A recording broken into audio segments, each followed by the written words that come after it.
Sembetskono, nameg Mikedik, Bienteni Korpa Sandarin Medjichin. Hello, how are you? My name is Mike. I'm a Peace Corps volunteer serving here in Mongolia. Welcome to Bayankhongor.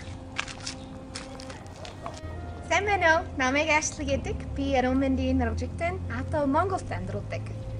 My name is Ashley, and I am a health worker, and I live in Mongolia. This is our hasha, or property. Doesn't really translate well. And we live here with 3 other families. Come on in. We live in a ger.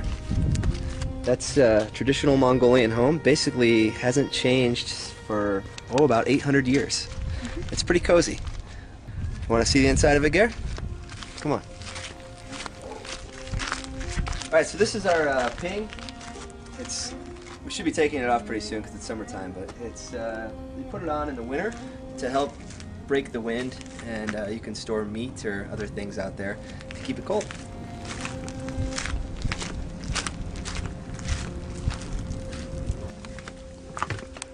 Welcome to our home. I'll give you a quick tour. Okay. Kitchen. Dining room. And if you'll come with me over here. Bedroom. Living room. And office. So, what's that?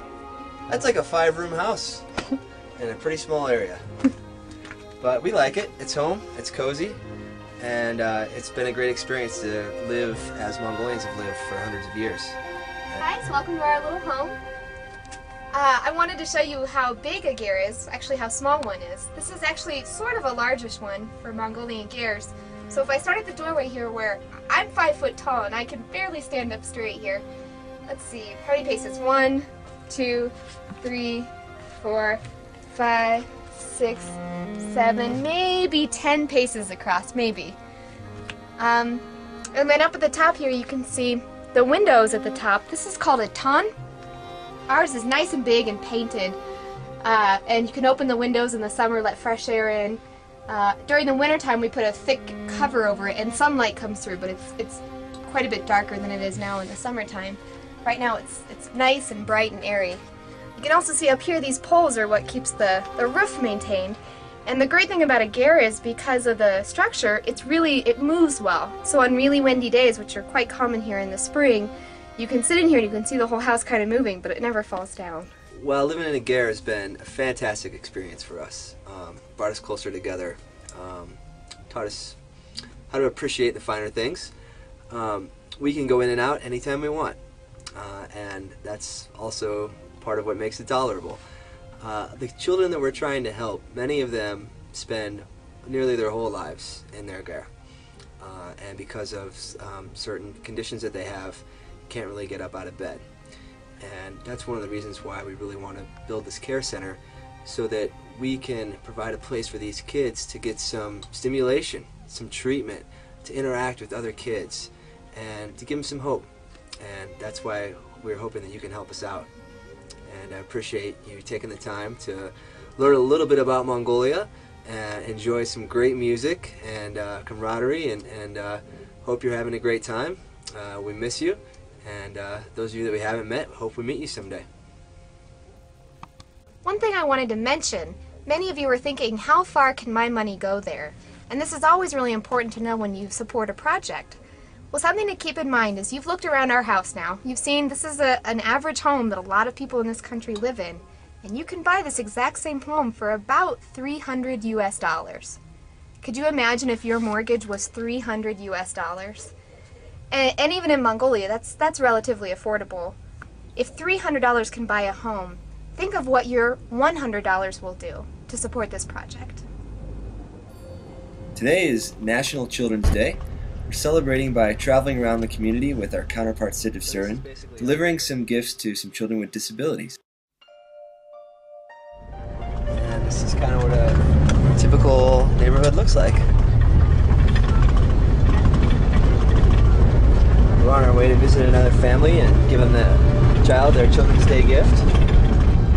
And Sidiv Surin is out doing this even though she has her own children. Today is their holiday as well. She's taking her time to visit these children that can't get out and celebrate Children's Day. This is Nasa. She is 4 years old. As you can see, she has an enlarged head. She's also unable to walk. With your help, she could receive proper care and treatment so that she can live a fuller life.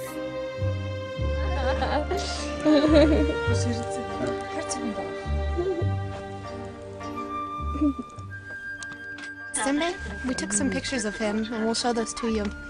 Those pictures were taken last fall, and within 6 months you can see how much he's deteriorating. He was never able to walk. He's been disabled for years now, but because his family isn't aware of how to properly care for him, he's continued to get much worse. You can see this child is dying. He's 20 years old.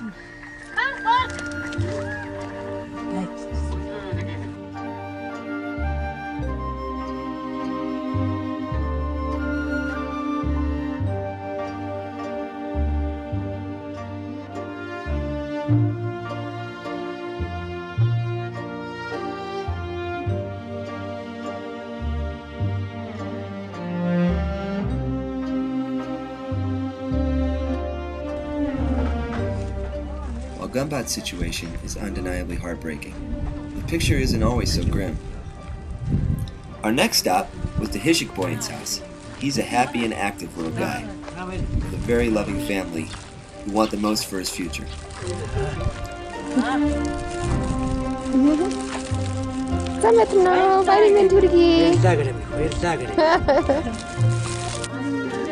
Hello. This is Hishik Boyan and his grandfather. He can't walk or speak, but it doesn't stop him from getting around. He gets around on his little car over there, and with the help of his grandfather is learning how to walk a little bit.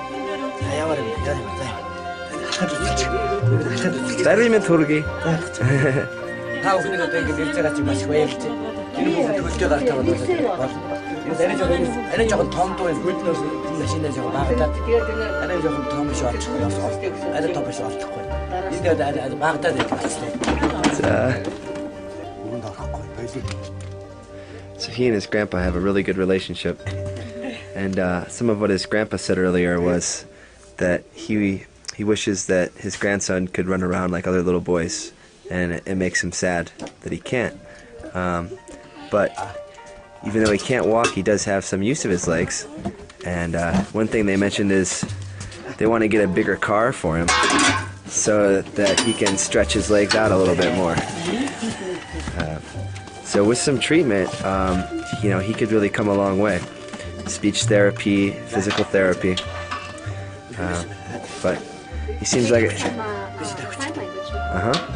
and he's a happy little guy, although he's a little bit camera shy.